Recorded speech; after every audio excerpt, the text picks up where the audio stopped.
Well, some of the unexpected costs of New York's potential recreational marijuana program are a concern for county leaders, with only a small portion of the money earned from selling cannabis likely heading their way.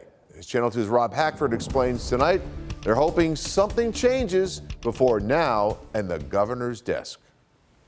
Assembly Majority Leader Crystal Peoples-Stokes told 2 on Your Side Wednesday she had hoped to have the state's recreational cannabis legislation in hand last night or today. But a source in the state Senate says those details are likely still being worked out, including how much tax revenue counties will get.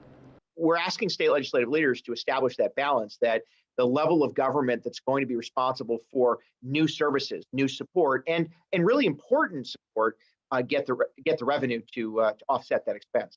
Expense that Mark Molinaro, president of the State Association of County Executives, expects to go up when New York's recreational cannabis legislation likely begins in 2023. The expectation was always that county governments would have to assume a larger role in responding to substance use disorder, mental health concerns, public safety. Services like 911 centers that are all funded by county tax revenue. And while we haven't seen the final legislation, Molinaro says the proposed 1% is not enough. We also propose legalizing adult use cannabis. The governor's office has projected the state cannabis market could yield as much as $350 million in tax revenue.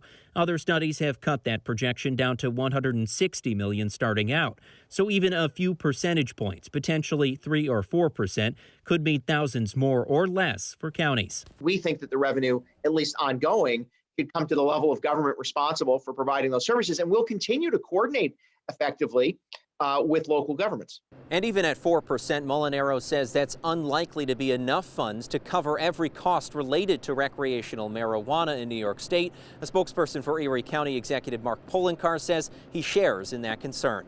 In Buffalo, Rob Hackford, Channel 2 News.